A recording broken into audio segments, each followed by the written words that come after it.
The afternoon sun filtered through the crystal chandeliers of Le Chateau, casting dancing shadows across the pristine white tablecloths. This wasn't just any restaurant. It was the kind of place where senators dined with oil executives, where million-dollar deals were sealed over $100 steaks, where your last name mattered more than your bank account. The hostess at the front podium could spot old money from across the room, and she took pride in maintaining the establishment's unspoken hierarchy. That's why when Serena Baptiste walked through the heavy oak doors, every eye in the place turned toward her. She moved with quiet grace despite being 7 months pregnant, her hand resting protectively over her rounded belly. Her maternity dress was elegant but understated, the kind of quality that whispered rather than shouted. But in a room full of people who had spent generations learning the subtle language of wealth and status, Serena's presence created an uncomfortable ripple of confusion. Christine Palmer had been working at Le Chateau for 8 long years, and she prided herself on reading people the moment they walked in. She could tell the difference between new money trying too hard and old money that didn't need to try at all. She could spot a business lunch from a romantic dinner, a celebration from a negotiation. But when she looked at Serena, all her carefully honed instincts seemed to short-circuit. Here was a young black woman, alone, pregnant, asking for a table for 2. Christine's mind raced through possibilities, none of them fitting the Le Chateau profile.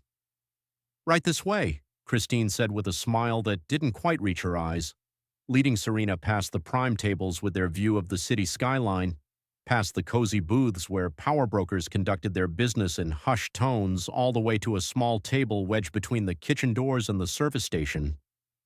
"This should work perfectly for you."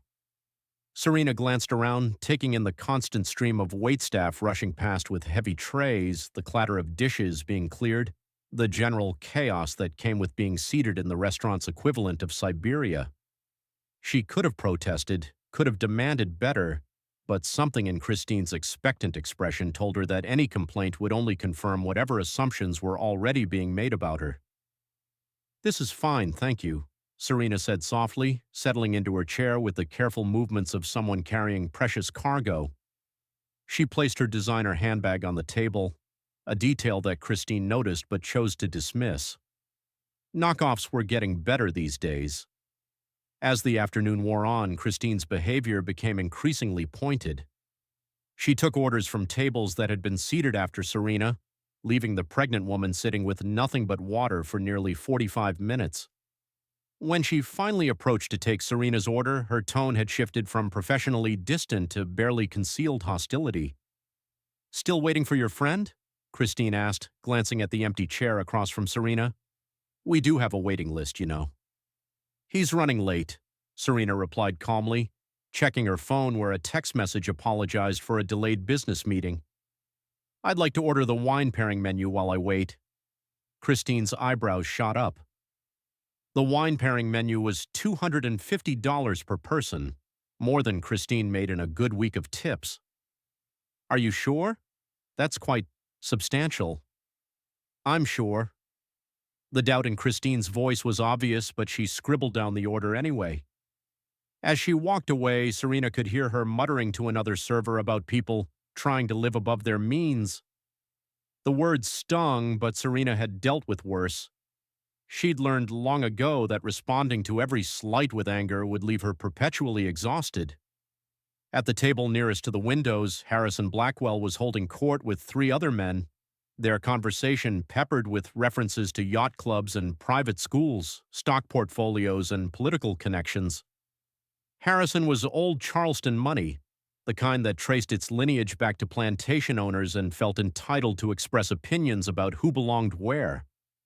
He'd been watching Serena since she arrived, his disapproval growing more obvious with each passing minute. "Standards really have dropped," he announced loudly enough for half the restaurant to hear. "I remember when places like this maintained a certain atmosphere." His companions nodded in agreement, their glances toward Serena making it clear who was disrupting their precious atmosphere. The manager, a thin man named Gerald, who had spent his career catering to men like Harrison, began to sweat. He approached Serena's table with the nervous energy of someone trying to solve a problem before it became a bigger problem. "Ma'am, I hope you're finding everything satisfactory." Gerald's tone suggested that perhaps she wasn't, that perhaps she might be more comfortable elsewhere. "Everything's lovely, thank you," Serena replied, her voice steady despite the growing tension in the room. Gerald lingered, clearly wanting to say more but not quite sure how to phrase it diplomatically. Finally, he retreated, but not before shooting meaningful looks at Christine. The message was clear: handle this situation. Christine needed no further encouragement. She'd been working 3 jobs to cover her mother's medical bills, sleeping 4 hours a night, and dealing with entitled customers all day. The stress had been building for months, and Serena had somehow become the perfect target for all her frustration and resentment. When she returned with the first course of the wine pairing, a delicate French vintage that cost more than Christine's monthly car payment, her movements were sharp and deliberate. "Your appetizer," she announced, setting down a small plate of foie gras with unnecessary force, "and your wine. Though I have to ask, are you sure you should be drinking while pregnant?" The question hung in the air like a challenge. Several nearby diners turned to watch, sensing drama. Serena looked down at the wine glass, then back up at Christine with infinite patience. "The wine isn't for me. It's for my husband when he arrives." "Of course it is," Christine said, her disbelief obvious. "And will your husband be paying for this meal, or should I run your card now? We've had some issues lately with people ordering beyond their means." The insult was impossible to miss. Serena reached into her handbag and pulled out a black American Express card, the kind with no spending limit, the kind that required a 7-figure annual income just to qualify for. She placed it quietly on the table. Christine stared at the card for a long moment, her certainty wavering. Black cards were invitation only, impossible to fake. But her pride wouldn't let her back down now, not with the entire restaurant watching, not with Harrison Blackwell nodding his approval from across the room. "These can be stolen, you know," Christine said, her voice rising. "Maybe I should call the police just to be safe." The restaurant fell silent. Even the kitchen noise seemed to dim as every conversation stopped. Serena looked up at Christine with an expression that mixed sadness with something deeper, a weariness that came from a lifetime of these moments, these tests of her right to exist in spaces that others took for granted.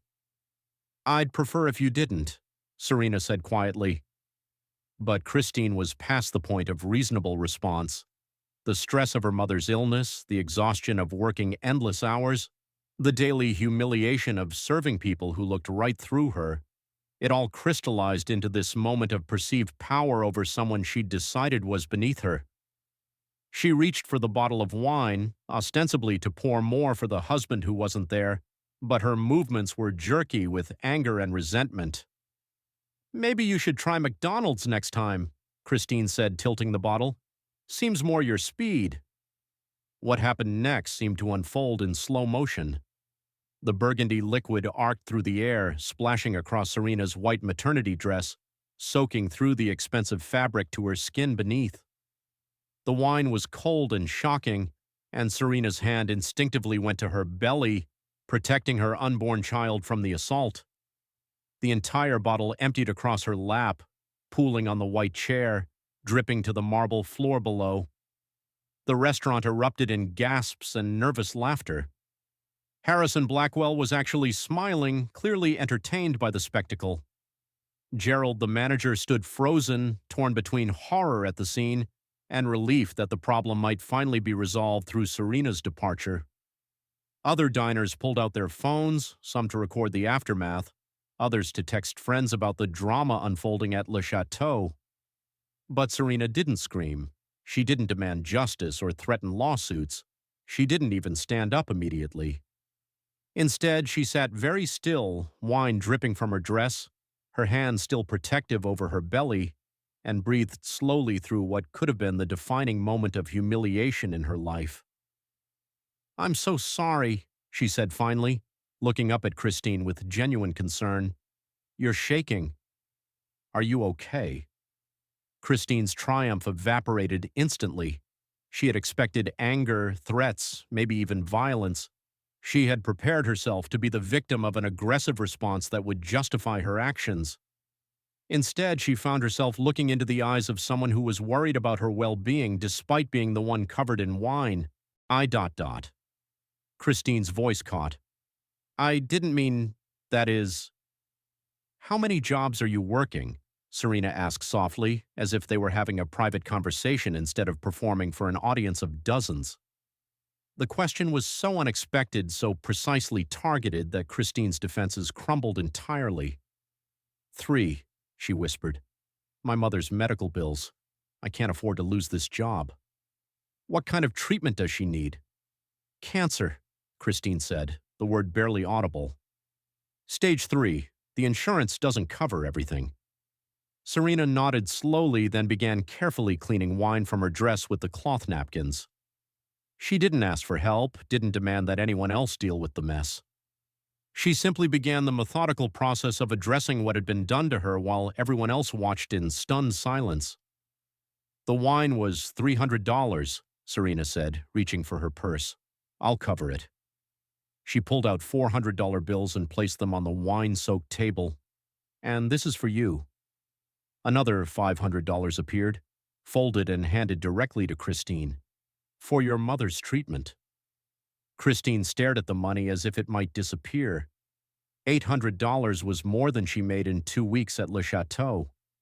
It would cover her mother's medication for a month, maybe pay for the specialist appointment they'd been putting off. I don't understand, Christine whispered. You're scared, Serena said simply. Fear makes people do things they wouldn't normally do. I understand that. The kindness was devastating. Christine began to cry, not the angry tears of frustration she'd been holding back for months, but the deep, soul-shaking sobs of someone who had just been shown mercy when she deserved judgment. Other diners shifted uncomfortably, unsure how to process what they were witnessing. Serena stood carefully, wine still dripping from her dress, and gathered her belongings. Her phone rang, and she answered with a voice that betrayed nothing of what had just happened. Hi, baby.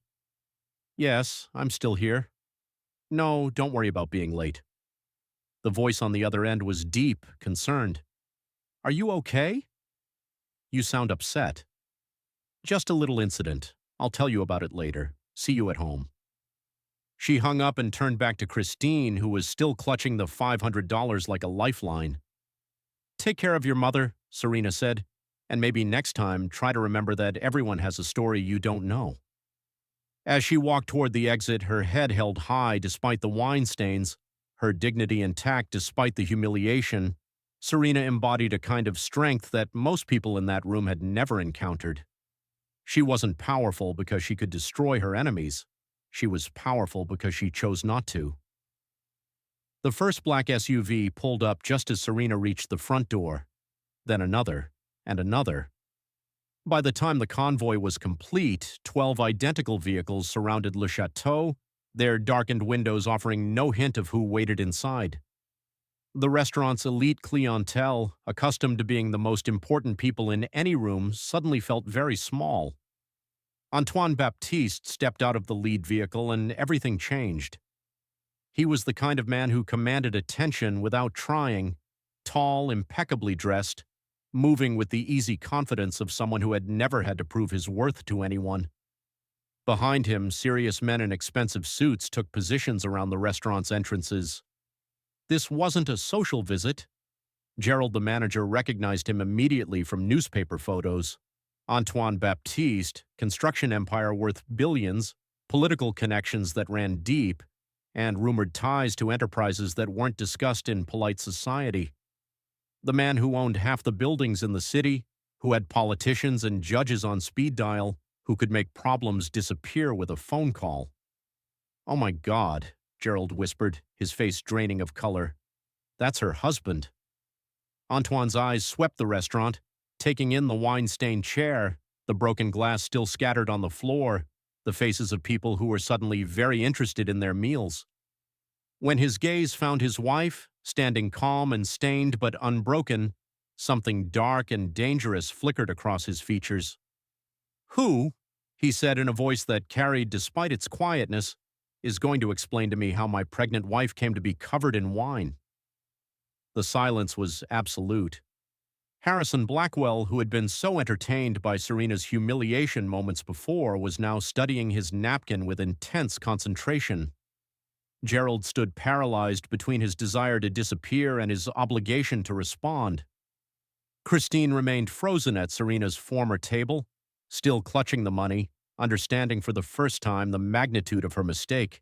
Antoine moved to his wife, his hands gentle as he examined the wine stains, his face a mask of controlled fury.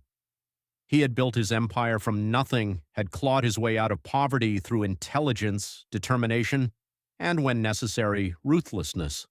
He had enemies who would kill him without hesitation, business rivals who would destroy him for sport, politicians who would sell him out for the right price, but none of them had ever dared to humiliate his wife. "The security cameras," he said without raising his voice. "I want to see them. All of them. Now." Gerald stumbled toward the back office, his hands shaking as he pulled up the digital recordings. The footage told the story in brutal clarity: Christine's escalating hostility, the manager's cowardly complicity, Harrison Blackwell's obvious approval, and through it all, Serena's grace under pressure. When the wine hit her dress, when she protected her belly, when she showed kindness to the woman who had just humiliated her, it was all there in high definition. Antoine watched in silence, his jaw tightening with each passing minute. When the recording reached Serena's act of mercy, her gift to Christine, her quiet dignity in the face of cruelty, he turned to address the room. "My wife," he said, his voice carrying to every corner of the restaurant, "just showed more class than this entire establishment combined." He walked over to Christine, who was still sobbing at the wine-soaked table. She looked up at him with terror, expecting violence, expecting retribution, expecting the kind of justice that men like him were rumored to dispense. "She told me about your mother," Antoine said quietly. "Stage 3 cancer." Christine nodded, unable to speak. "My wife paid for your mistake and then gave you money for treatment." He paused, studying her face. "Why do you think she did that?" I don't know," Christine whispered, "because she understands what it's like to be judged by people who don't know your story." Antoine reached into his jacket and pulled out a business card. "St. Mary's Medical Center. Ask for Dr. Rodriguez. Tell him I sent you. Your mother's treatment will be covered, completely. No questions asked." Christine stared at the card, then at Antoine, then at Serena, who was watching the exchange with quiet approval. "But Christine began. "Made a mistake," Antoine finished. "We all make mistakes. The question is what we learn from them." He turned to address the room again. "I also own a chain of restaurants. Good ones, where people are treated with respect regardless of what they look like or where they come from. If you're interested in managing one of them, call the number on the back of that card." The offer was stunning. From waitress at Le Chateau to restaurant manager in one afternoon, it was the kind of opportunity that could transform a life completely. Harrison Blackwell chose that moment to make his presence known. "Now, see here," he blustered, standing from his table with the entitled confidence of a man who had never faced consequences for his actions. "This whole situation has been blown out of proportion. These people are clearly—" "Be very careful," Antoine said, turning his attention to Harrison. "Very, very careful about your next words." Harrison's bluster faded as he found himself the focus of Antoine's full attention. This wasn't some street thug he could dismiss or intimidate. This was a man who had senators in his pocket, who could destroy financial empires with a few strategic phone calls, who commanded the kind of respect that came from real power. "Your company," Antoine continued conversationally, "Blackwell Development. You owe my banks approximately $12 million across various projects. Interesting loans, those. Very flexible terms. Very forgiving payment schedules." Harrison's face went white. Those loans had been lifelines when his company had hit rough patches, arranged through intermediaries, with terms that seemed almost too good to be true. He'd never made the connection to Antoine's financial empire. I think, Antoine said with the same casual tone he might use to order coffee, those loans need to be restructured. New terms, immediate payment in full. Unless, of course, you'd like to publicly apologize to my wife for your behavior today. The choice was clear: humiliation or financial destruction. Harrison Blackwell, scion of old Charleston money, pillar of society, found himself forced to walk across the restaurant to where Serena stood, still stained with wine, still dignified despite everything. "I apologize," he said through gritted teeth. "My behavior was inappropriate." "Accepted," Serena replied simply because that was who she was. Gerald, the manager, watched his world collapse around him. Harrison Blackwell was one of their most important customers, a man whose approval meant everything to Le Chateau's reputation. But Antoine Baptiste was something else entirely. He was power itself, raw and undeniable. When Antoine turned his attention to Gerald, the manager felt like a mouse being studied by a hawk.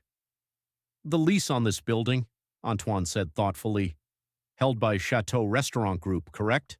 Through Meridian Properties, through Sterling Holdings, through—" He smiled without warmth. "Through me." Gerald's knees nearly gave out. Le Chateau didn't just rent their space, they rented it from him. The man whose wife had just been humiliated in their dining room owned the building they operated in. "I think," Antoine continued, "we need to discuss some changes. New policies about how customers are treated, mandatory training about respect and dignity, a complete overhaul of management practices." He paused, letting the implications sink in. "Or you could always look for a new location." The threat was delivered so politely it took Gerald a moment to understand that his career, his livelihood, everything he'd worked for was hanging by a thread. And that thread was held by a man who had every reason to cut it. "Of course, Mr. Baptiste," Gerald stammered, "whatever you think is appropriate." "Good." Antoine turned back to Christine, who was still clutching his business card like a talisman. "The job offer stands. Think about it. You have a choice to make about the kind of person you want to be going forward." He moved to his wife, his hands gentle as he helped her gather her belongings. The entire restaurant watched in fascination as this man who commanded fear and respect throughout the city treated his wife with infinite tenderness. "Ready to go home?" he asked softly. "More than ready," Serena replied. As they walked toward the exit, Antoine's security team moving with them like a protective shield, the restaurant remained in stunned silence. At the door, Antoine paused and turned back to address the room one final time. "My wife showed you something today that most of you have probably never seen," he said, his voice carrying clearly through the silence. "Real strength, real class, real power." He looked around the room, his gaze touching each face. Power isn't about having money or connections or the ability to destroy your enemies. Power is about choosing mercy when you could choose vengeance, choosing kindness when you could choose cruelty. My wife has more power in her little finger than most of you will have in your entire lives. The convoy pulled away from Le Chateau as quietly as it had arrived, leaving behind a restaurant full of people who would never forget what they had witnessed.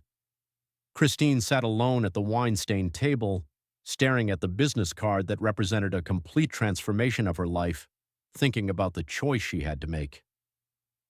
6 months later, Christine stood in the entrance of Meridian, one of Antoine's flagship restaurants, greeting customers with genuine warmth and ensuring that everyone who walked through the doors was treated with dignity and respect.